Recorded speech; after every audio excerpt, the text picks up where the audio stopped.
Bonjour à tous les amis, c'est moi le méga bordelais, j'espère que vous allez bien. On se retrouve pour une toute nouvelle vidéo, et une nouvelle vidéo débrief du match.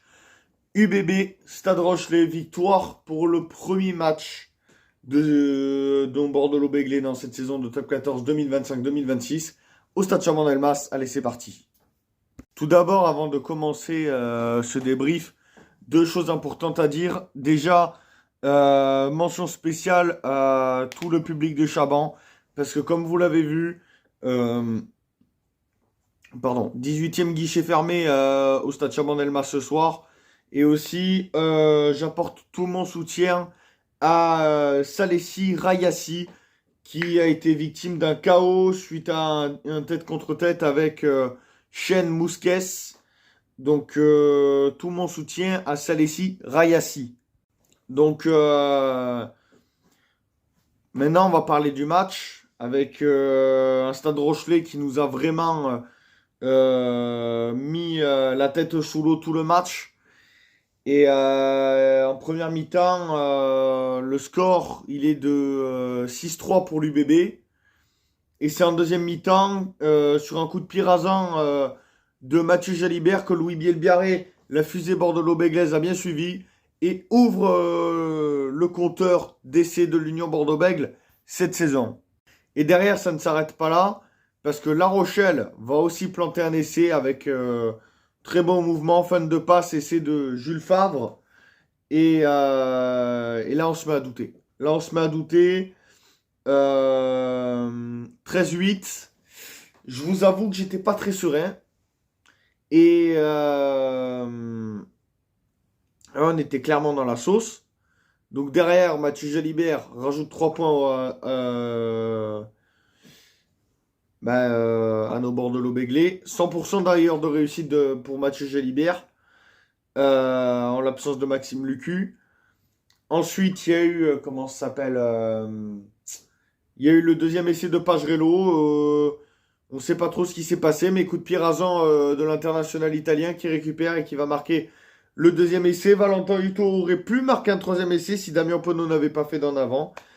Voilà, c'est comme ça. Et juste bravo à nos Bordeaux-Bègles. Et aussi, comme je vous ai dit, Valentin Huto, si Penaud n'avait pas fait d'en avant, aurait pu marquer. La Rochelle, à 2 minutes de la fin, marque un essai par l'intermédiaire. Je ne sais plus qui a marqué. Vous me direz dans les commentaires. Mais en tout cas, ouais, ils ont marqué. Et après, à la dernière seconde, Astoy qui vient chercher le bonus défensif pour le Stade Rochelet. En tout cas, dans ce match, top et flop. En flop, je mettrai Chen Mousquès, parce qu'il a perdu beaucoup de ballons, beaucoup d'en avant. En flop, je mettrai aussi Juan Van qui a fait un en avant un peu bidon, qui aurait pu nous coter un essai en première période.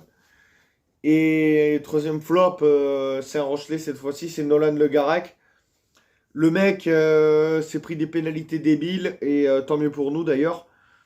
Et c'est pour ça que je le mets dans mes flops. Dans mes tops maintenant, je vais mettre Mathieu Jalibert parce qu'il a fait une très belle passe décisive. Martin Pagerello parce que non seulement son essai et non seulement ce qu'il a fait tout le long du match.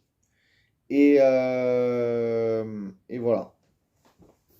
Et aussi, j'ai oublié, troisième top, Louis Bielbiarré pour son essai incroyable. Donc, je vous ai dit, Jalibert, Bielbiarré et Pagerello. Voilà. Et bien évidemment, la team, regardez ma tenue. J'étais bel et bien à Chaban pour assister à ce premier match de la saison. Je vous mettrai l'image.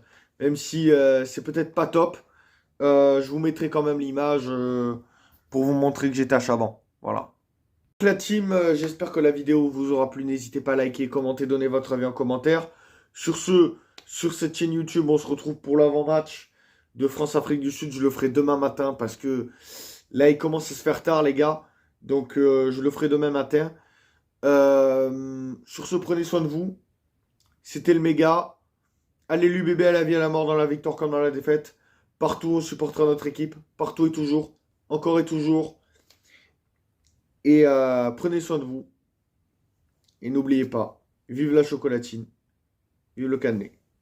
Ciao à tous les amis. C'était le méga. Allez l'UBB.